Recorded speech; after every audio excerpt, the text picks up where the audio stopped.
É correto os pregadores atuais se autodenominarem profetas? Será? Eu sou o Paulo Rosa e este é o quadro Tira Dúvidas do meu canal Paulo Ensina. Paulo ensina pra você. Muito bem, pessoal do YouTube, estamos aqui para mais um vídeo deste canal Tira Dúvidas.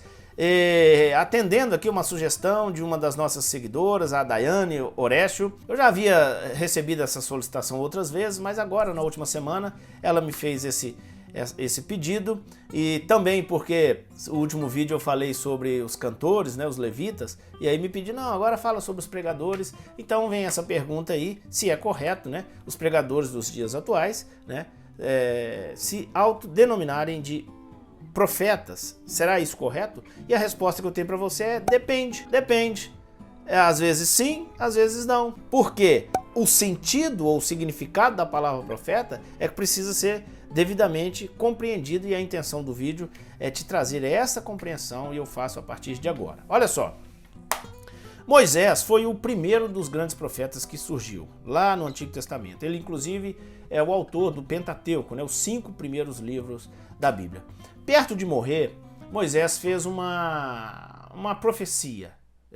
Ocorreu uma profecia ali, em Deuteronômio, capítulo 18, no versículo 15. Olha só o que Moisés falou. O Senhor, o seu Deus, levantará do meio de seus próprios irmãos um profeta como eu.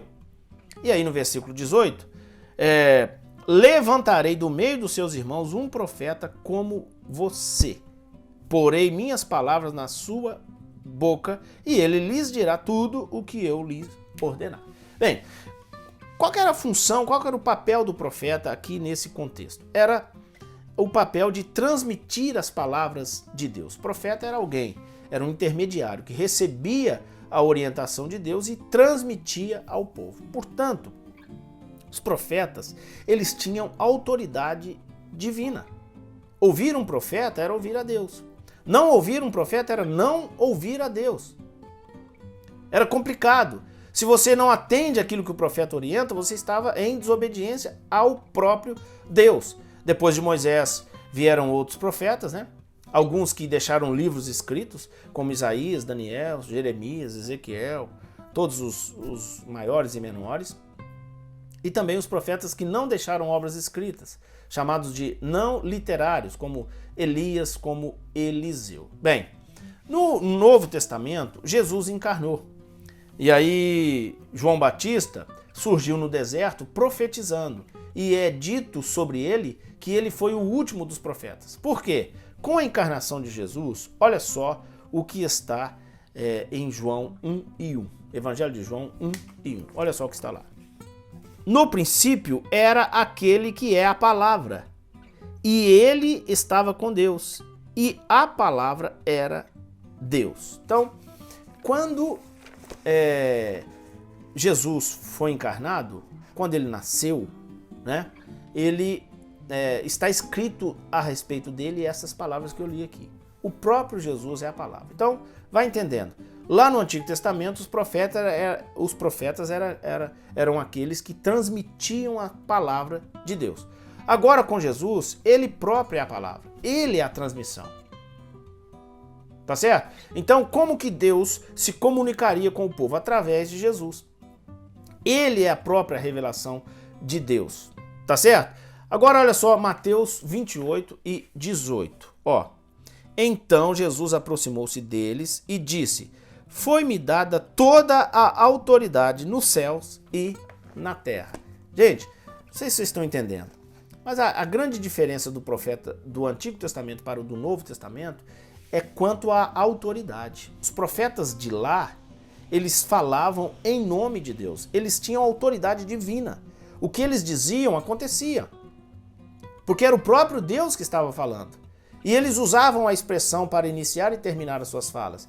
Assim diz o Senhor. Então, era o próprio Deus que estava dizendo. Agora, no Novo Testamento, não tem ninguém mais que fale com autoridade divina. Ou que fale em lugar de Deus. Por quê? O próprio Jesus é a palavra. E a ele foi dada toda a autoridade. Toda a autoridade está com Jesus. Tá certo? Então, segura aí que eu não terminei não. A forma final, olha só, a forma final que a palavra de Deus permanece conosco e nos é oferecida é através desse livro aqui, ó, a Bíblia Sagrada. Essa é a forma final que as palavras de Deus permanecem no nosso meio, a forma escrita. Então, quem nós devemos ouvir hoje? A Bíblia. Ela é a revelação de Deus, ela é a palavra de Deus, ela é infalível, ela é absoluta, ela é inerrante, é a ela que devemos seguir. E o próprio Jesus diz, eu sou a palavra. Então está aqui. Ele é a palavra. Lá em 1 João está escrito assim, ó, 3 coisas testificam no céu, o Pai, a palavra e o Espírito.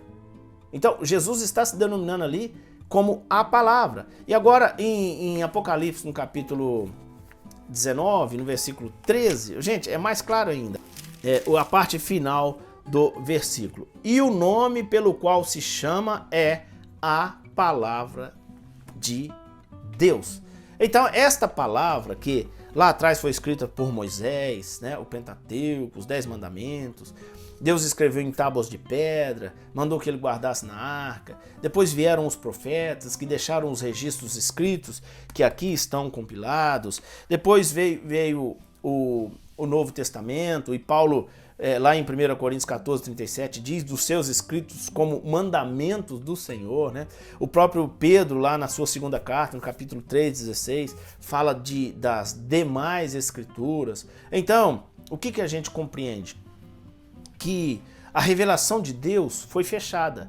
Deus já transmitiu toda a sua vontade e colocou de forma escrita neste livro, a Bíblia Sagrada. Este livro é o próprio Jesus. Então, toda a autoridade está lá. Por isso que a parte que é não é correto o pregador de hoje se denominar profeta, porque ele não tem autoridade final. Ele não fala no lugar de Deus. Não.